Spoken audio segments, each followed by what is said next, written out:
So, good morning, friends. First of all, I am very much thankful to our Honorable Headmistress Jadhav ma'am and her colleagues that they have given me an opportunity to deliver motivational speech to this SSU. Myself, Dattatreya Iyer, I am the retired principal of Government ITI. Basically, I am an electrical engineer. I have been worked as an electrical engineer at Koyna Hydroelectric Project for 2 years, 1 year at Chandrapur Thermal Power Station. Then after, I joined the Government Technical College and worked as a lecturer for 13 years. Parallelly, I appeared to the exams of the Institution of Engineers and get the degree of AMIE by self-study. And on that base, I faced to MPSC and get selected as principal and worked as a principal to various government ITIs in Maharashtra for 22 years. And in August 2019, I get retired after prolonged service of 38 years.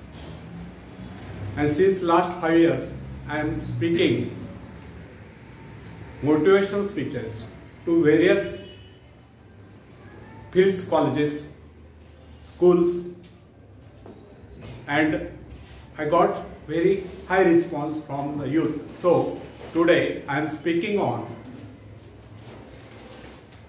self-reliance, means आत्मनिर्भरता. आपको शायद पता होगा कि lockdown period में अपने आदरणीय प्रधानमंत्री नरेंद्र जी मोदी सर, इन्होंने आत्मनिर्भर भारत इस विषय पर स्पीच दिया था. शायद आपने सुना होगा. अच्छा, एक बात बताओ, आत्मनिर्भर बनना मीन्स क्या? आत्मनिर्भर बनना मीन्स क्या? बताओ.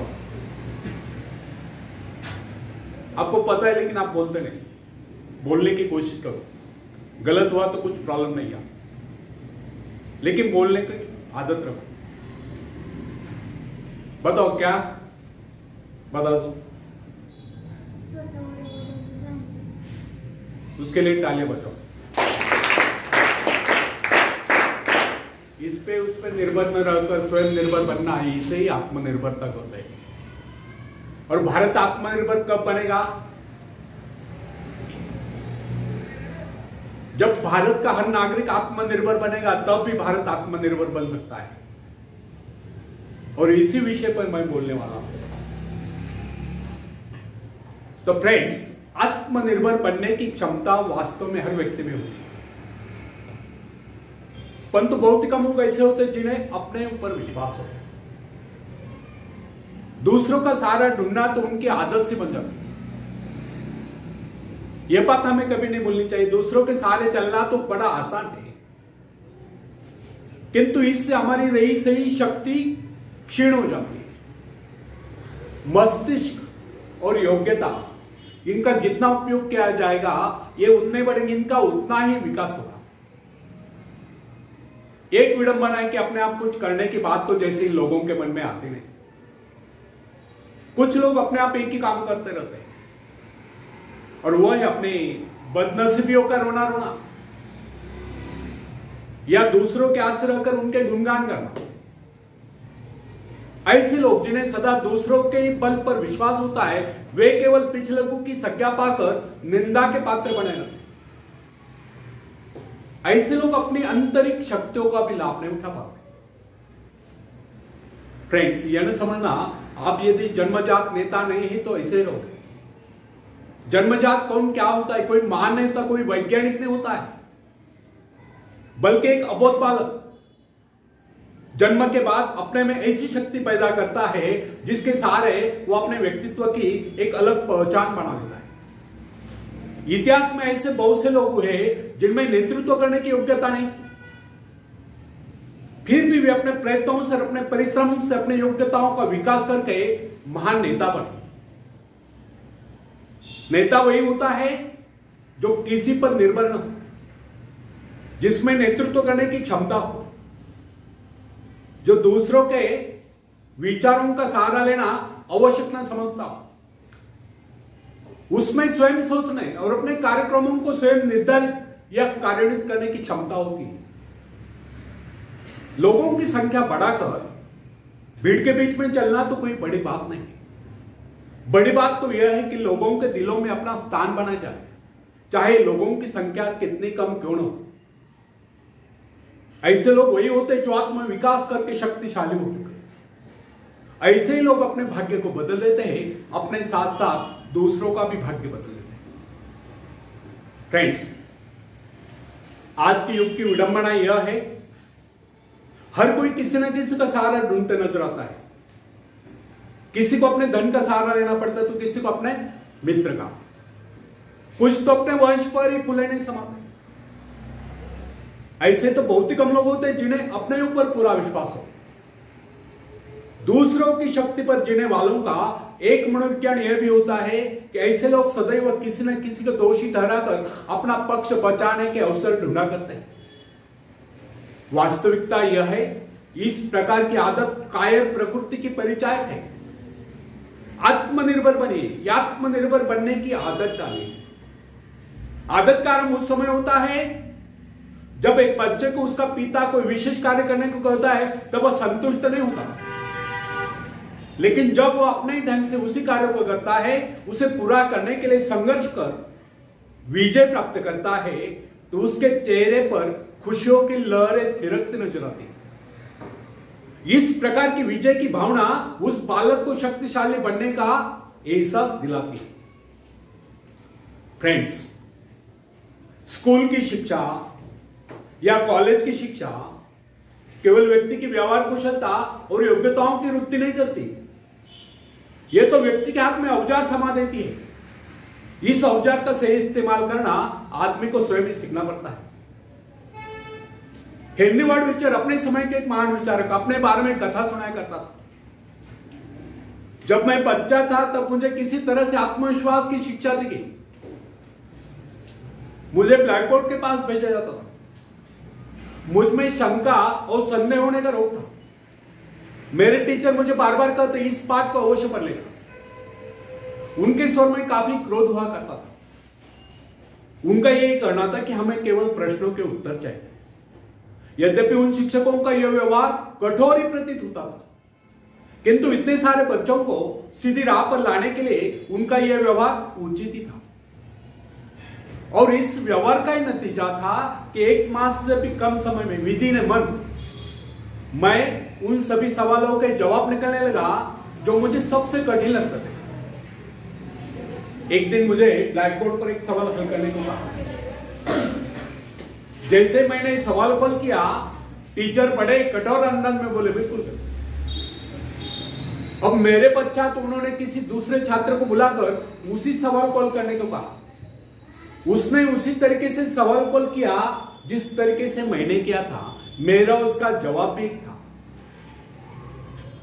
फिर टीचर उसकी पीठ थपथपाकर बोले, शाबाश, तू तो इस सवाल को हल करने में सफल हो गया। अब मुझसे रहा न गया, मैंने तुरंत ही खड़े होकर पूछा, सर, यदि इसका और मेरा जवाब एक है, सुलझाने का तरीका एक है, फिर आपने मुझे डांट कर गलत क्यों कहा था? तब टीचर बोले, यह बात तूने पहले क्यों नहीं कही जब मैंने तुझे गलत कहा? फ्रेंड्स, केवल पाठ को याद करने से कोई मतलब नहीं। हमारे भीतर यह दृढ़ विश्वास होना चाहिए कि जो कुछ हमने याद किया उसे कोई काट नहीं सकता। इसे ही आत्मविश्वास कहता है। और जिनमें ही आत्मविश्वास होता है वही तर्क दे सकता है, वही बस यानी कि चर्चा कर सकता है। लेकिन जिसे स्वयं अपने ऊपर ही विश्वास न हो, वो क्या तर्क करेगा? उसके तो अच्छे कार्यों को भी अगर हमने गलत कहा तो उसे यही समझ लेना होगा, हो सकता है वो गलत हो। फ्रेंड्स, मनुष्य भ्रम होता है कि अकेले काम करने से अच्छा किसी दूसरों की सहायता लेकर काम करना होता है।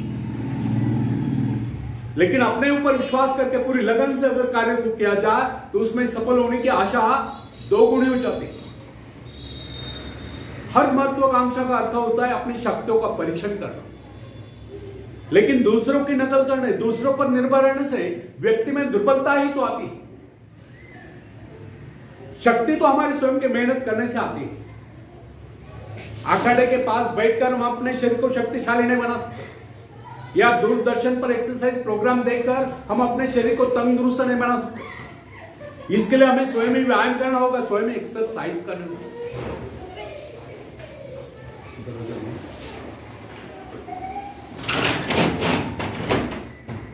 फ्रेंड्स,